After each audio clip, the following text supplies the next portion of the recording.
Growing peppers should be one of the most rewarding experiences in your garden. There's nothing quite like harvesting vibrant, flavorful peppers that you've nurtured from tiny seeds into productive plants. Yet year after year, I see fellow gardeners making the same critical mistakes that transform what should be a bountiful harvest into a disappointing handful of sad, stunted fruits. If you've ever wondered why your pepper plants aren't producing like those gorgeous specimens you see in gardening magazines, you're about to discover the 10 most common errors that are sabotaging your success. Starting seeds too late, the foundation of failure. The biggest mistake I see gardeners make happens months before they even step foot in their garden. Starting pepper seeds too late is like trying to run a marathon after everyone else is already finished. Peppers are heat-loving plants that need a long, warm growing season to reach their full potential, and in most climates that means starting seeds indoors 8 to 12 weeks before your last expected frost date. When you start seeds too late, you're essentially asking your plants to perform miracles in compressed time. Late-started seedlings hit the ground running into summer heat without the established root system and plant structure they need to handle stress and produce heavily. The result is always the same: smaller plants, fewer flowers, and a harvest that leaves you wondering what went wrong. I've seen gardeners who started their seeds just 2 weeks late end up with half the harvest of their neighbors who started on time. The difference between early and late-started seedlings is dramatic. Early seedlings develop thick, sturdy stems and extensive root systems during their time indoors. By the time they're transplanted, they're ready to explode into growth. Late-started seedlings, on the other hand, remain spindly and weak, spending most of their outdoor time just trying to catch up rather than focusing on fruit production. Not hardening off seedlings. The shock that stunts. Moving seedlings from the protected environment of your home directly into the garden is like throwing someone from a heated house into a blizzard. This process, called hardening off, is absolutely crucial for pepper success, yet it's skipped by countless gardeners who are eager to get their plants in the ground.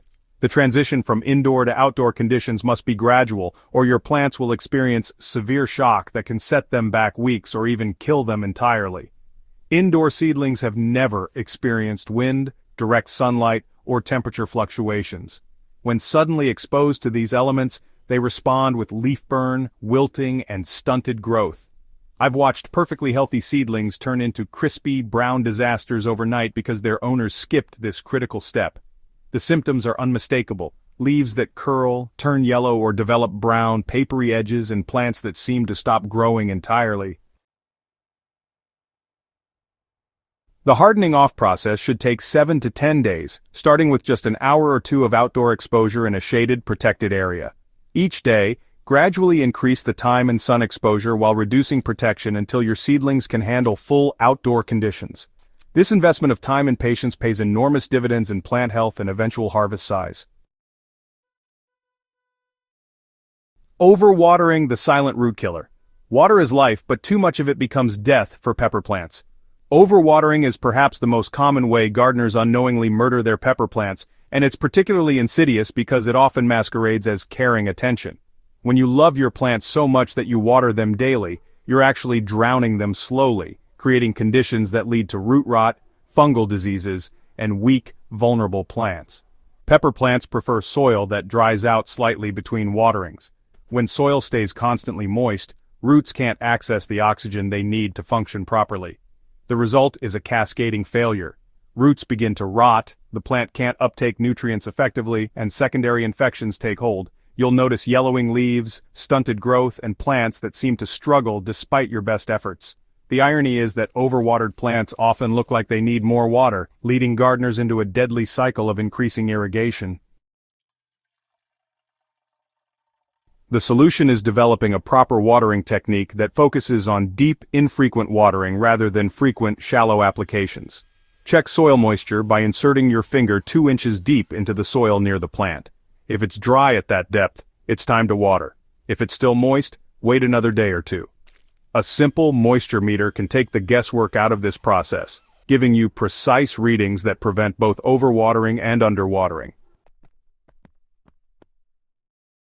Planting in poor soil is honestly the foundation of failure. Your pepper plants are only as good as the soil they're growing in, and poor soil is the hidden culprit behind countless disappointing harvests. Peppers need well-draining soil that's rich in organic matter with a pH between 6.0 and 6.8. When you plant in compacted, nutrient-poor or poorly draining soil, you're essentially asking your plants to perform miracles while handicapped. The signs of poor soil are, honestly, pretty easy to spot once you know what to look for. Plants growing in inadequate soil often develop yellowing leaves, and this usually starts from the bottom of the plant and works its way upward. Growth tends to be slow and stunted, and even when your plants do manage to produce fruit, the peppers are often small, kind of misshapen, or just lacking in flavor. Poor drainage can lead to the same root problems as overwatering, while nutrient-poor soil leaves your plants unable to develop properly, or give you those abundant harvests you're hoping for. Transforming poor soil into, well, a pepper paradise, really requires adding substantial amounts of organic matter. You'll want to work in about 2 to 4 inches of compost, aged manure, or worm castings before planting. These amendments are great because they improve both soil structure and nutrient content, all while encouraging beneficial microbial activity. For those of you dealing with heavy clay soils, consider adding some coarse sand or perlite to help improve drainage. The investment you make in soil preparation now pays dividends for years to come, not just for peppers, but for every plant in your garden. Avoiding these 10 common mistakes will honestly transform your pepper growing experience from frustrating to fantastic. Each error you encounter is a learning opportunity, and understanding why these problems occur helps you develop that intuition which separates successful gardeners from those who struggle year after year. Remember, gardening is a journey of continuous learning, and every season gives you fresh opportunities to improve your skills and increase your harvests. The key to pepper success really lies in understanding that these plants have specific needs that must be met and met consistently throughout the growing season. From proper timing and soil preparation to ongoing care and harvesting strategies, each element builds upon the others to create the right conditions for abundant production. When you get these fundamentals right, your pepper plants will absolutely reward you with harvests that exceed your expectations.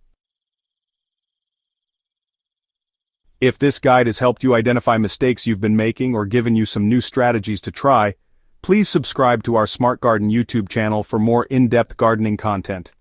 Share this guide with fellow gardeners who might be struggling with their pepper harvests, because gardening knowledge really does grow when it's shared.